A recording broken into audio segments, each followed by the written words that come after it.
"You're too emotional for leadership," my mentor said as I cleaned up the marketing team's crisis alone. Then he turned around and took full credit during the board meeting. I waited until his birthday lunch. I played a video of him screaming at an intern last fall. He tried to laugh it off. No one smiled. By 3 p.m., his badge stopped working. When I first joined the company, I thought I had gotten lucky. My so-called mentor, let's call him Victor, was well respected in the marketing department. People called him sharp, strategic, a natural leader. He had this way of speaking in meetings where everyone nodded, even when he wasn't actually saying anything. I thought if I stuck close to him, I'd learn how to grow into leadership myself. At the start, he was friendly. He told me he saw potential in me. He made little comments like, "You've got drive, don't lose that." I actually felt proud. My parents never really paid much attention to my achievements, so having someone in a position of power notice me meant more than I wanted to admit. But it didn't take long before I realized what mentorship really meant with him. He gave me projects and told me they were good opportunities to prove myself. What it really meant was he dumped all the hard parts on me, kept himself out of the stress, and when it came time to present results, he put his name on everything. The first time it happened, I brushed it off. He presented a campaign I had put together and didn't mention me once. Afterward, he patted my shoulder and said, "Don't worry. People notice good work, even if your name's not on it." I wanted to believe that was true. Months later, the crisis happened. We were about to launch one of the biggest marketing campaigns of the year. Everything was supposed to be tight and perfect. Instead, the ad copy that went live was wrong.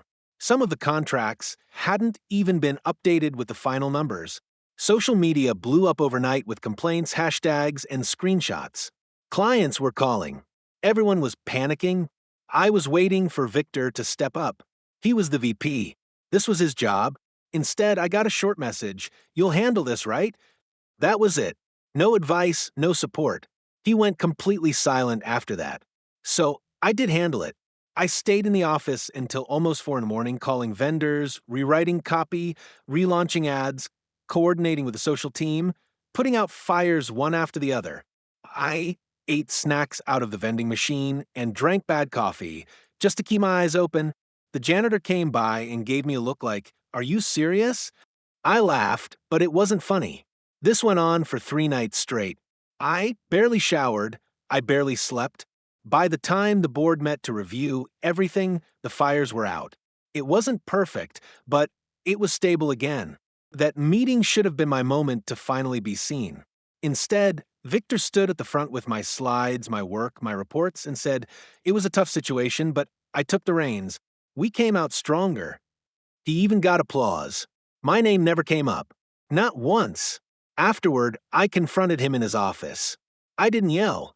I just asked why he hadn't mentioned me. He leaned back in his chair and smiled, like it was amusing that I even cared. "You're too emotional for leadership," he said. "You've got to separate the work from the recognition." That sentence burned into me. I realized then that he would never give me credit. He would keep using me, and if I ever broke down or complained, he'd frame it as me being unstable or weak. So I stopped expecting, and I started collecting. I kept copies of emails, versions of projects, timestamps of who did what, and most importantly, I saved a recording. Months earlier, an intern had made a small typo on a report. Victor exploded. He screamed, red in the face, slamming his fist on the table, calling the kid worthless and pathetic.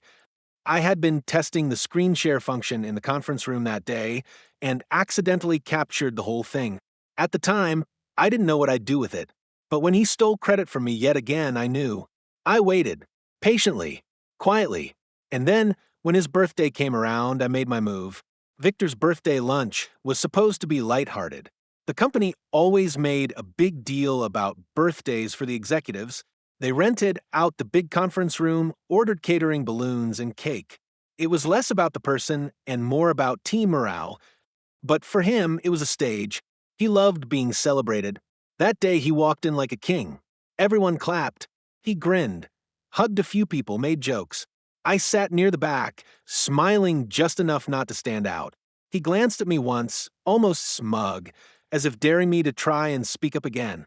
The room was packed, directors, managers, even a few board members who happened to be in the building. Perfect audience.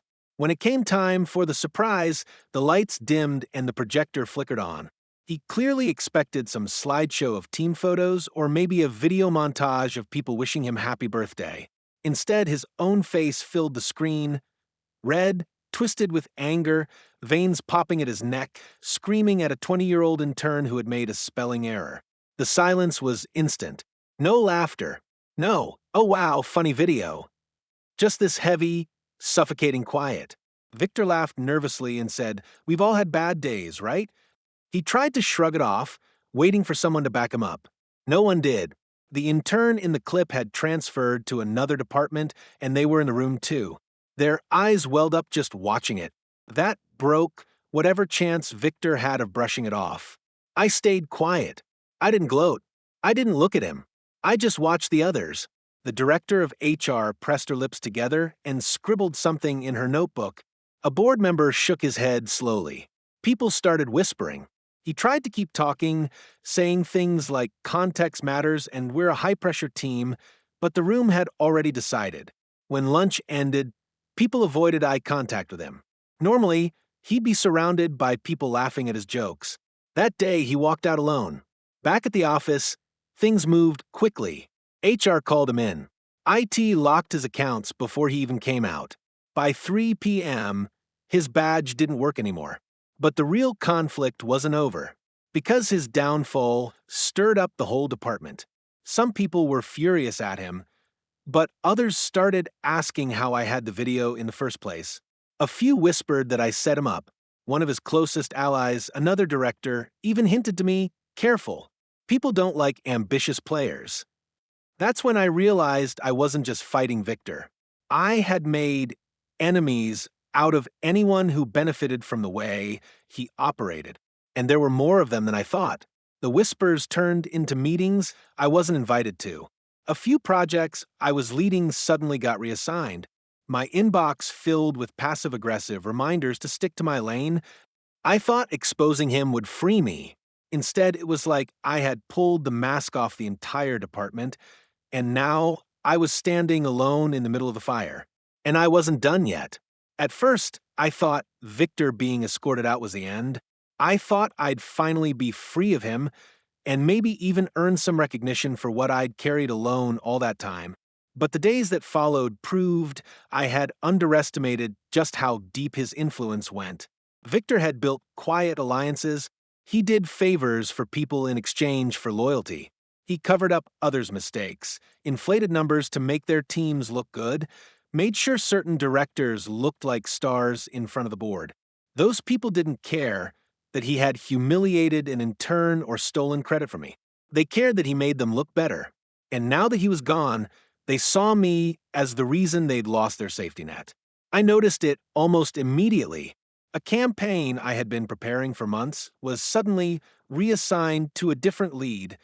When I asked why, I was told it was to spread leadership opportunities, but the person who got it was one of Victor's closest allies.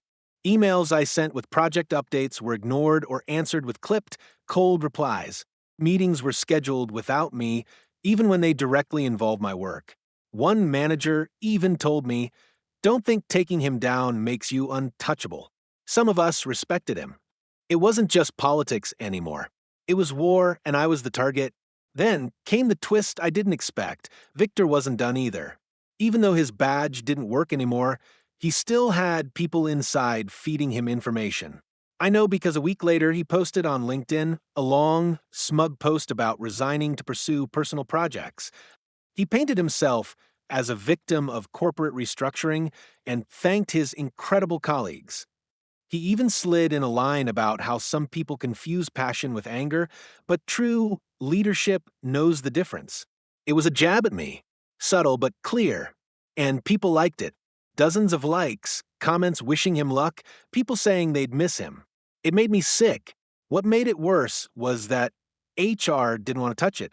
As far as they were concerned, he was gone, and that was that. They didn't want noise. They didn't want to fight. If anything, they wanted me to stay quiet so the company wouldn't look messy. That's when I realized exposing Victor wasn't enough. I had cut the head off the snake, but the body was still moving. His allies were circling me, and his reputation outside the company was still intact. And if I wanted real closure, if I wanted true revenge, not just for me, but for every intern and junior staff he had crushed, I would have to take everything from him.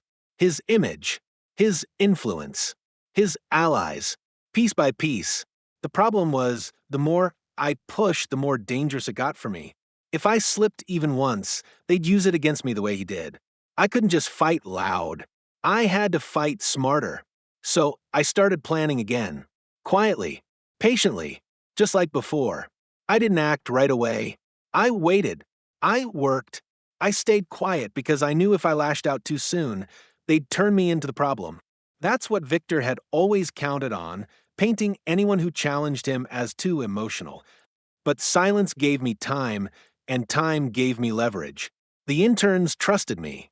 They remembered what he did, and they remembered that I didn't join in. I started asking questions, calmly, no pressure. I learned more stories. Times he screamed, times he covered up mistakes, times he forced people to work unpaid weekends. I got names, dates, details. I didn't need video this time. I had testimony. Meanwhile, I watched his allies. The directors who whispered against me were sloppy. They cut corners just like he did. I documented everything: late invoices, padded numbers, quiet little lies. Nothing dramatic, but enough that when you put it together, it painted a clear picture. They weren't leaders. They were frauds hiding under his shadow. The break came when I was asked to draft a client presentation for one of those directors. She sent me her notes, and buried in them was an error, a major one that would have cost the company money if it went through. I fixed it, but instead of erasing the mistake, I kept the email thread. Proof. That became my weapon. Not just hers, but all of theirs. A paper trail of carelessness and corruption. When the time was right, I packaged everything neatly. I didn't rant. I didn't make it emotional. I compiled it into a report, dates, evidence, testimony. And at the end, I asked one simple question to the board. Are these the people you trust to lead this company? The fallout was faster than I expected. The director with the client error was reassigned within weeks. Another resigned quietly. HR had no choice but to conduct an internal review, which brought more skeletons out of closets. The alliances collapsed because they were built on fear, not loyalty. Once Victor was gone, they didn't know how to protect each other.